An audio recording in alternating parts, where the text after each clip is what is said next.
Chris Alfano, CTO at Jarvus Innovations, and this is Julia. She's our Director of Research and Design.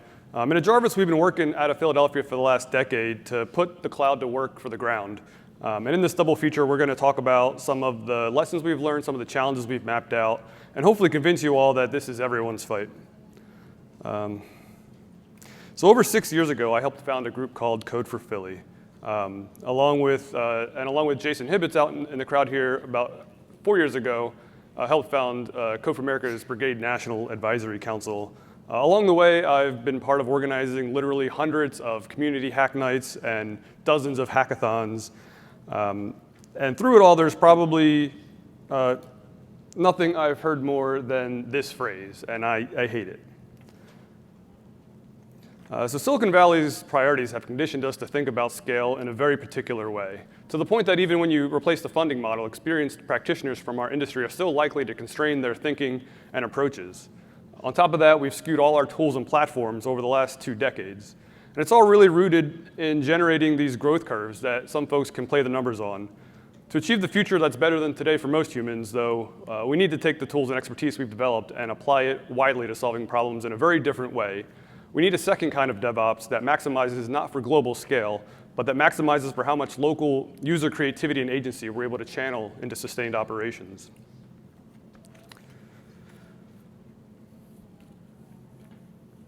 My journey started before Code for America at a bar in Philadelphia, where I saw the second Ignite Philly talk.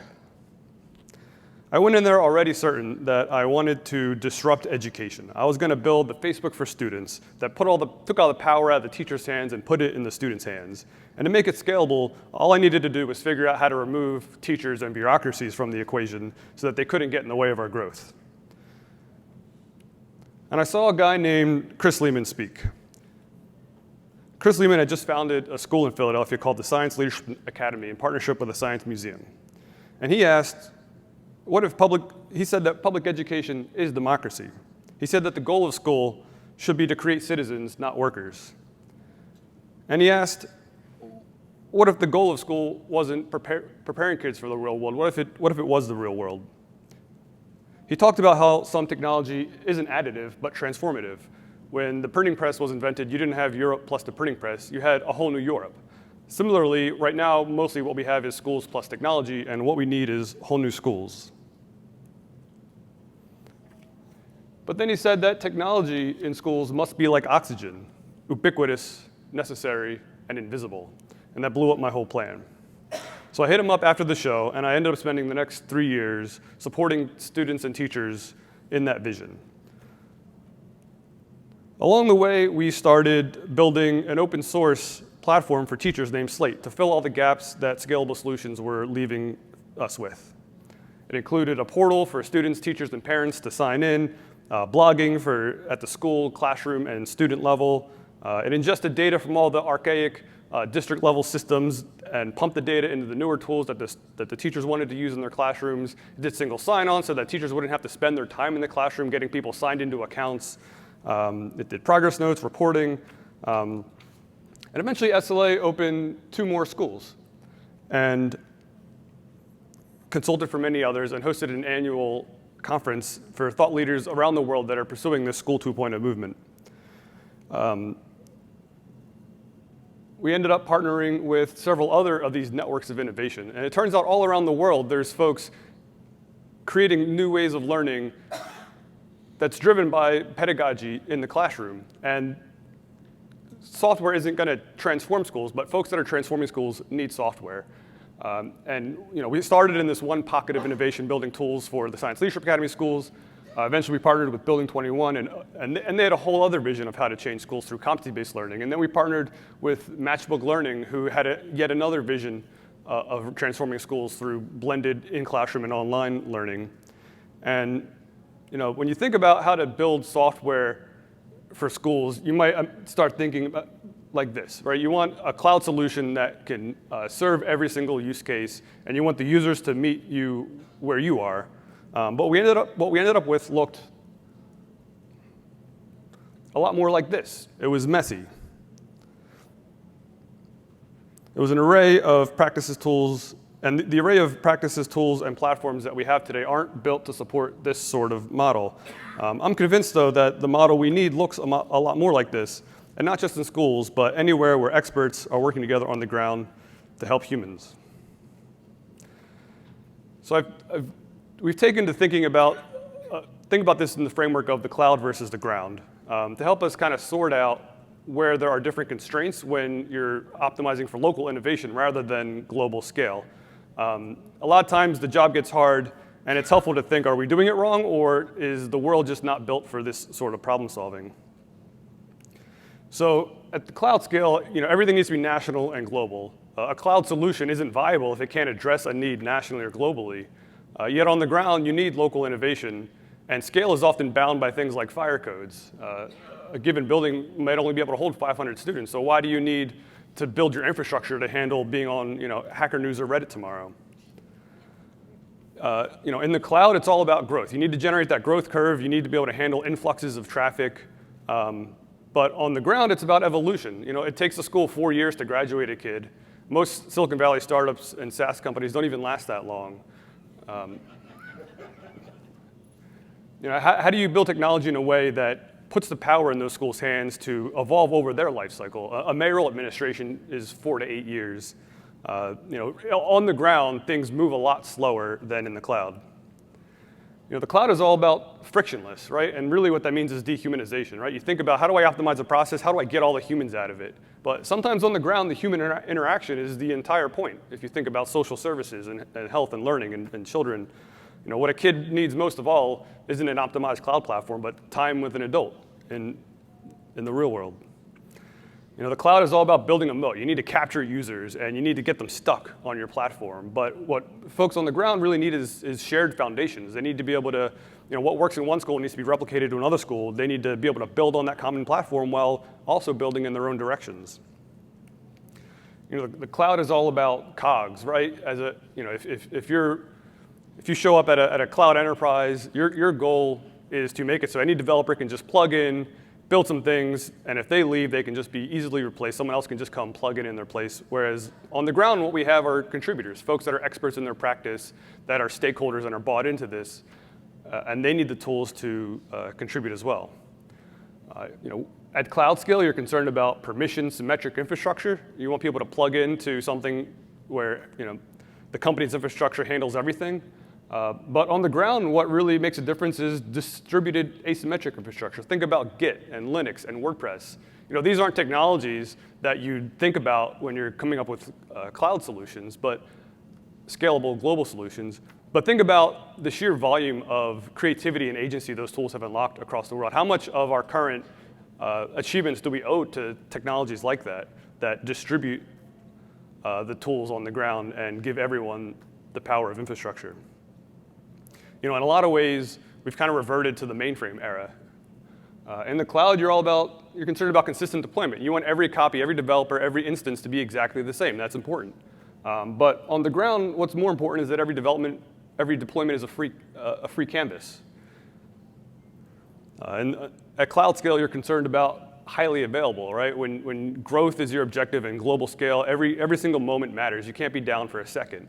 But on the ground, it's really about the long time scale. A budget visualization, for example, doesn't need to be up every second of the day. It can be down for 2 hours, but it should be around 5 to 10 years later for the next generation.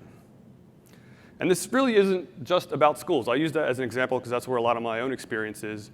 But this is really relevant everywhere that human interaction and local innovation are more significant than economies of scale. Think about municipal services. Think about recreational communities, the rec leagues, the Frisbee club you join, folks who organize sports leagues. Think about health and fitness programs.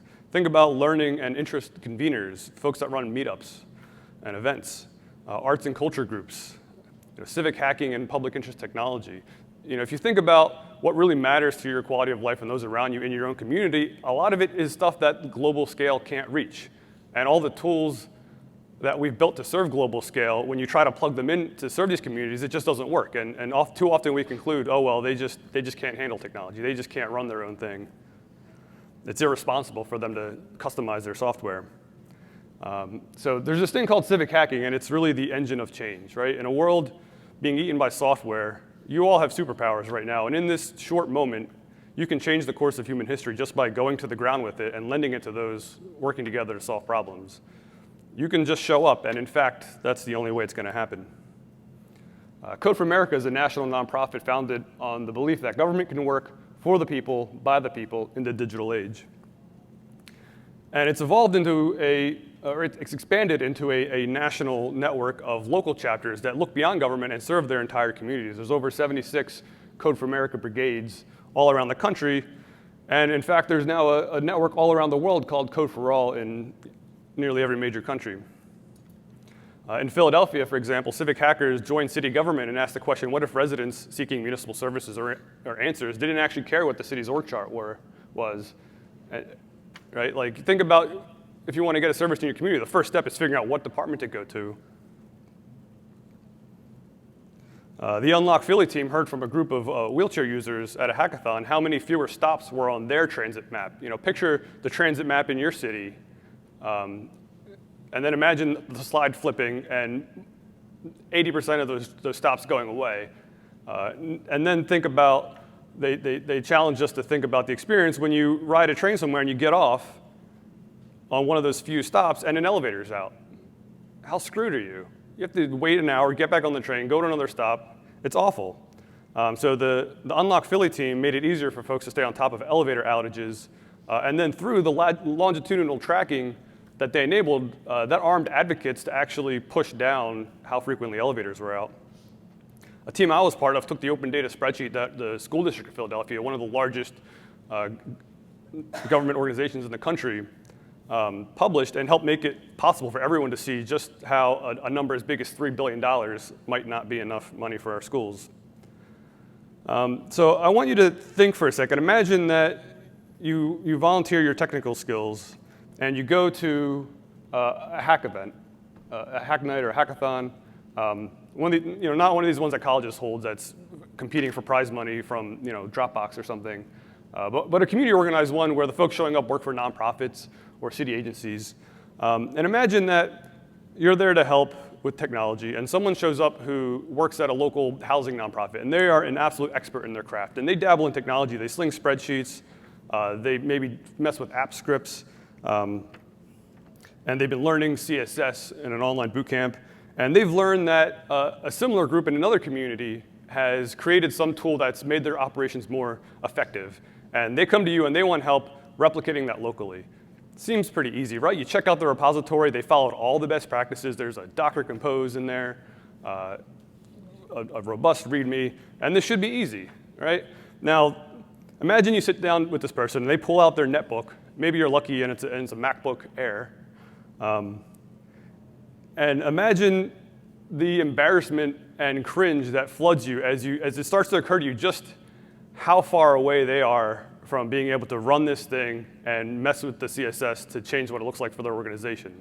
It seems easy at first. OK, we'll set up Docker. Oh, wait, no, you need Homebrew. OK, hold on, you need to install Xcode. 3 hours later, their computer's melting, and you've gotten nowhere. And you're like, yeah, trust me, it's easy. Just learn these 12, 15 other things that have nothing to do with what you're trying to accomplish. And we've really kind of made a disaster of folks' experiences. And it's not necessary at all. All they want to do is apply their CSS learning. So imagine you get that far, right? And then you dig into the code, you find where to change the CSS, you figure out the 3 or 4 magic incantations to make it update on their screen. All right, you've gotten that far. But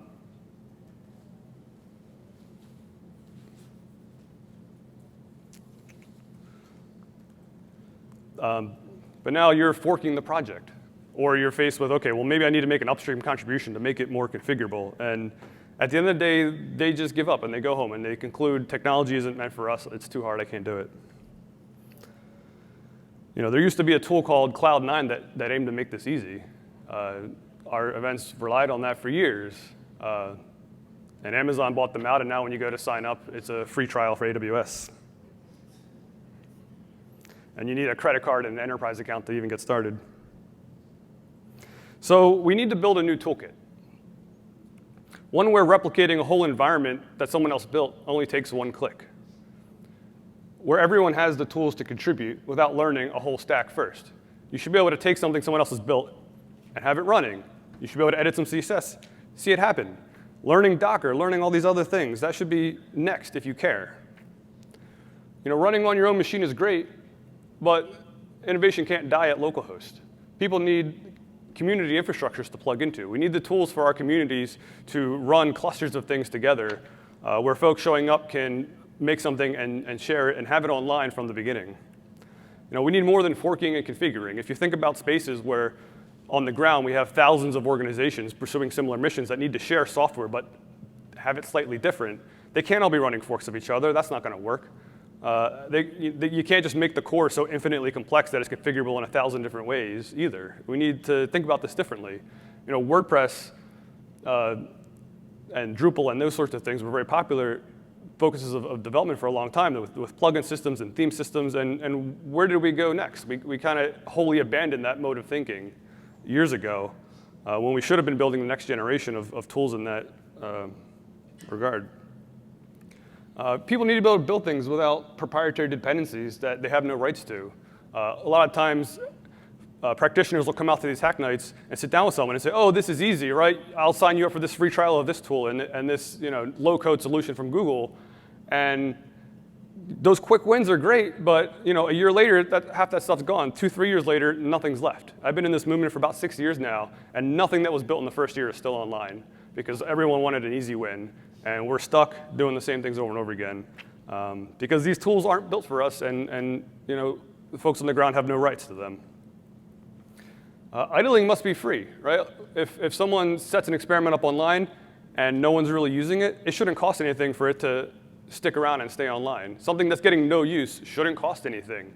The experience in groups like ours is every month we're looking at our Amazon bill and deciding, all right, what experiment should we delete so we can cut our costs down? And that's all stuff people put real work into that any day now someone could come along wanting to make improvements in that same space that could build on that work or at least use it as a reference point. And to that end, sharing improvements must be as effortless as getting started. Back to our example of that social worker wanting to spin up something another group made and make some changes to it. Getting started should be easy, but so should them sharing the improvements they made to the next group.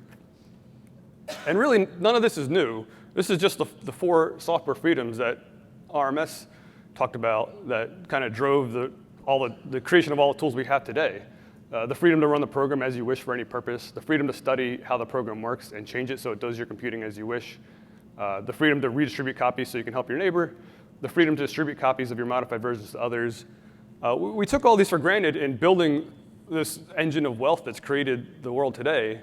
But in the post-device era where things need to be online rather than on a computer in an office, we've forgotten to make this actionable for folks on the ground.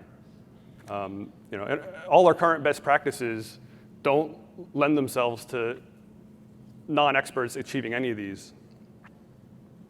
So who's going to fix this? No one. No one is coming. It's up to us. That's a slogan of Code for America that is true. All right, next up is Julia with her end of the stack. Yeah. Woo! Chris is awesome. So I'm here to talk about, so by the other side of the stack, I mean, when we build with, not for, it's the who we're building for part. So I used to be a scientist, and I spent a lot of my time slicing rat brains on a freezing microtome and not giving a single fuck about people. And then I met this guy, and he was my honors professor. His name is Dr. Joseph Galano, and he was the dude in the 80s that was like, hey, Reagan, instead of shutting down all institutions that provide social services, let's instead do program evaluation and see, if we can measure effectiveness. And he used that as a tool to improve service delivery for some of our country's neediest folks. But that was invented. Before that point, we didn't have any evidence that we brought to the table when we advocated for interventions to create social change. So because of him, I actually took a community practicum and I worked at this domestic violence shelter in Williamsburg, Virginia, and we served like a 150-mile radius. It was like a 12-bed facility, and I was like 22 years old, and I can't believe they let me do this. I was answering hotline calls overnight. And I was giving out resources from this big-ass paper binder that was always out of date. It was very frustrating. So one night I decided to take all of those paper resources and I just loaded it into a Google map, because this was like 10 years ago, and Google Map had just released their ability to have like people add their own custom maps. And I went to work the next day, and I got called into the office, and I thought I was getting fired for eating too many bagels on shift or something. But actually what had happened is more people were going to my custom Google map than were going to their WordPress website, because it didn't have any SEO optimization or anything. And at that point, I was like, oh, okay. So all of this to say that experts hack things, experts create tools out of the things that are around. And since that moment, I've spent my entire career trying to help experts use tools that make them effective. I don't know what you're doing, but I trust you, so I'm just on this ride.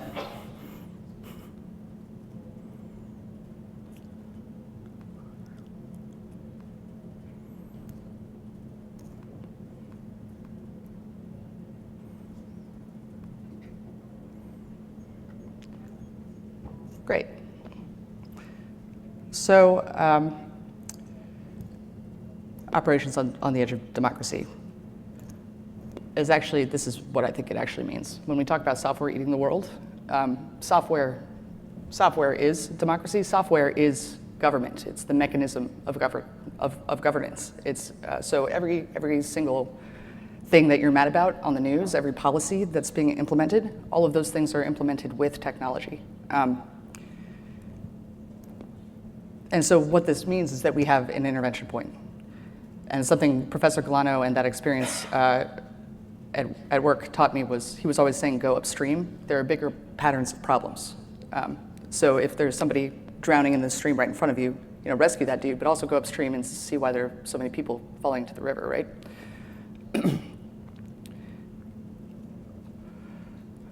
Chris talked a little bit about how an obsession with growth and kind of scale can be problematic from a technical perspective. And I've seen the other side of that, which is what happens when you take those profit-driven processes and you apply them to the public sector. This is what happens in the public sector. This is the safe, agile framework. It's how we deliver a lot of our biggest deal enterprise critical systems in healthcare and human services. And there's no product strategy, really, on there. We're just learning to integrate user experience and research into this practice. And that's problematic for a lot of reasons. So I'm here in part to say, we've already done it, right? We've already done the easy win. There's a lot of really hard problems that need solutions, and they're not the easy win.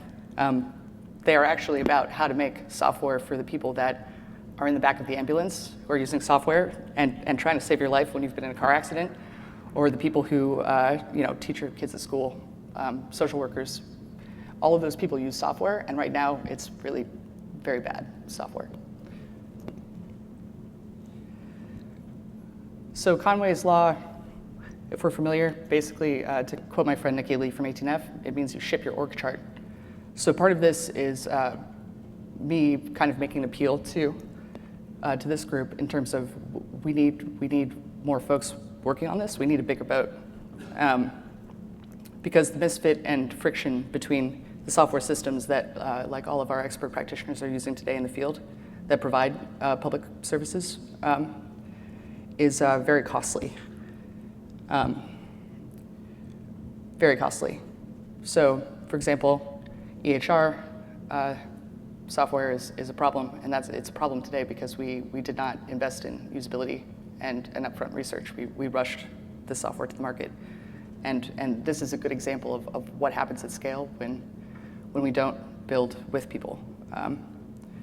So the good news is that in the world where Chris and I come from, you can go to the Code for America conference and see a whole bunch of public servants and partnering with technologists and making a difference in some of the most critical kind of ascendant issues of our time. And you changed my slides around, but that's not a bad place to stop. Anyway, so how we're making this progress is that it can't just be me. I'm a user researcher by trade, but user experience is everybody's responsibility. So if you are working with a system that interfaces with humans at any point, there needs to be a practice of continuous product discovery, or like interfacing and listening to and talking to the people that you serve. And I know that in my attempt to operationalize user research at the enterprise scale, I found that folks in QA and DevOps and change management have always been my allies. We need to build a learning organization across the board, and sort of, this is my call for kind of like research ops for my space. But yeah. So you might be wondering, hopefully you're wondering, how can you plug in, what role can we all play in this? And there's a few different ways you could get involved. I mentioned before, civic hacking groups all over the world. You could just show up and either work on a technical project, just plug into something that's going already and close issues for them. Or a lot of times what they need is folks that can sit down with the organizations in their community that have come to them with technical needs and either help them design new systems or just be an advisor as they're out choosing technologies and building relationships with vendors. That can be hugely powerful. You can just think about in your day-to-day as you're pushing forward this industry of DevOps and development practices. When you build things, are you pushing power down to the ground, or are you isolating it in the cloud? You can come up with ideas for new projects for this new space of ground ops. We need a whole new world of tools, and all the folks in here are the most qualified to help start building it. There's digital service teams. If your organization has a help desk, those people take calls all day long about how your system is broken. And we currently don't have any tools that actually allow us to code that input in a way that is useful for people who are trying to iterate on the product. So that's ridiculous. Someone should build that tool. And if you want to professionalize it and not just volunteer, all over the world today there's a revolution happening. Folks in government have realized they need to do things differently. At the federal, the state, and the city level, there's what's called digital service teams, which bring together the user research, human-centered design, and modern technology practices. And that's really where the forefront of technology is today.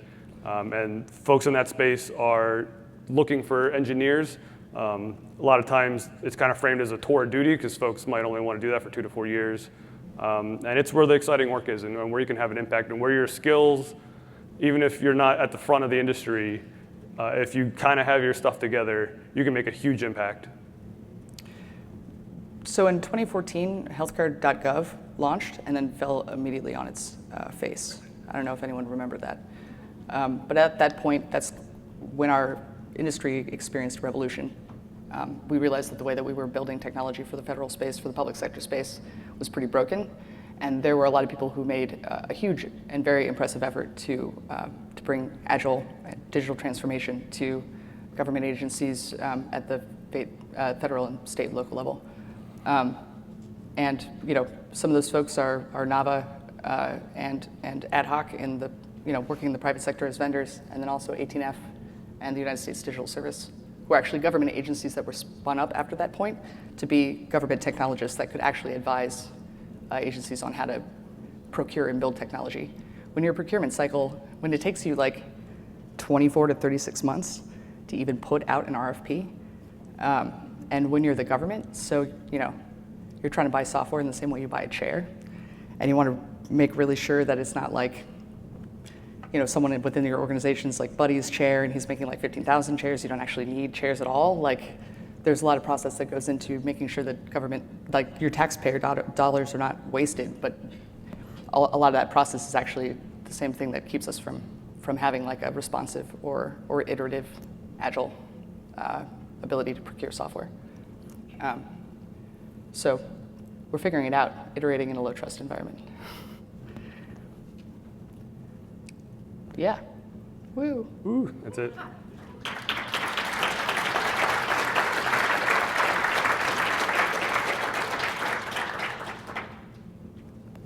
Questions? At this time, you can ask questions for our speakers. And if you have a question, please come to the mic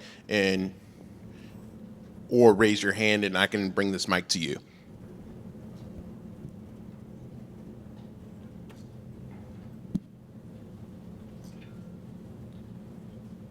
So a dear friend of mine just finished upgrading the Alaska DMV system. It was running VMS, and he moved it to AWS Java, including it had to look like the old VMS system was one of the requirements, but then they cut it over to the website. And he was successful, but he said he would never do it again because this was the third time trying to upgrade the system. The manager that he had for the project fled halfway through the project because they were sure this was going to be a failure and that would destroy their municipal career. And he was required to use all the programmers assigned to his project, regardless of their experience or work output. So what are your, how can he keep this from happening again? Like, he was paid well enough for Alaska, he enjoyed it, but yeah, he just couldn't, that experience was so bad, and I don't know, how do you change that? How do you find organizations that aren't gonna be like that? They're all going to be like that. However, that's what you get when you have some top-down. Yeah. Because you have administrative folks who aren't, not everyone can be a technologist, right? So you have like good people who go to work every day, are trying to procure software, and they're like, here's my checklist. Okay, Ruby? Like what, like, you know, these words, so there's a lot that gets lost in translation. Yeah. We need a self-aware, like civic core of engineers who are experts at hacking that stuff, because the output is like the best job you can ever ask for. Clear My Record, and Get CalFresh are some civic projects that have been able to scale a process fix and create a huge amount of human impact to benefit folks. So I'm glad your buddy did that. I hope he comes back. Yeah. You know, we invented bureaucracy to make important decisions take a long time. Yeah, bureaucracy is a technology. It is. Yeah. And for a long time, that was the best we had. You had to run really hard decisions across like sequential human judgments, and then like that meant that maybe you would get a high quality decision. And we're now dealing with a world that's complex, far beyond that scale. So, but I do know that the last thing we need is to have like no feedback, right? We only need more information, not less. Yeah. Well, he also found that he was spec'd for the people in the back of the office that have been using, terminals, but half of the data entry folks were 20-year-olds. So like he had two job requirements. One was satisfy the people who had been there for 40 years. And then all the 20-year-olds were like, wait, you can't use a mouse? What? Oh, you have a web interface. And then everyone cut over to the web interface. So I was so impressed that he did that. But yeah, that doesn't sound like a good experience. Well, what you're describing is really kind of the status quo we're coming from. But there are bright spots all over the world right now, these digital service teams we mentioned. So if you're looking to get involved in government or in the public space or either at the cloud or the ground level, there are things you can look for that indicate a better experience. Besides the keyword digital service, look for folks that are building a team to tackle a problem rather than building a procurement. That's happening all over. You can find it. Look who else is on that team. What are the goals of that team? Are they going to the folks, the 20-year-olds managing the spreadsheets first? Make no mistake about it, this is the hardest work in our industry today. But think about the world in 20 years if everyone runs away from it. It's gonna suck.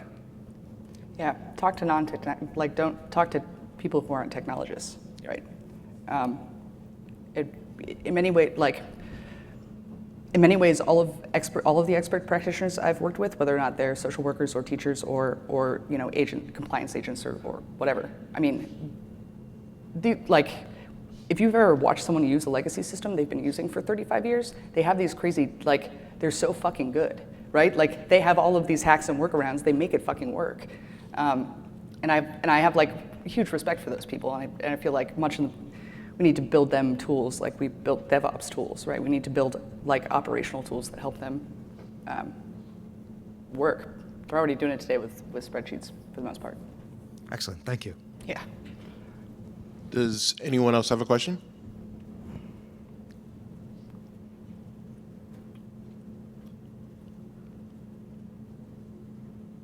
Do you have any recommendations for building these maintainable systems? We say we want something that's going to exist for 10 years without care and feeding. Is there a set of standards that we have so we're not building, the DFW area has their maintainable system that group of people at that time thought would be maintainable, which is different than some other area, so that these are almost interoperable systems that we can share code bases and stuff like that.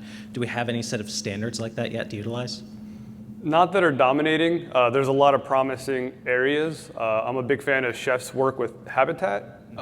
It's an effort to really move away from kind of creating environments that you then have to plug applications into to kind of building the automation around the application so it can last through time. I don't want to get too prescriptive in this talk, but that's a great area.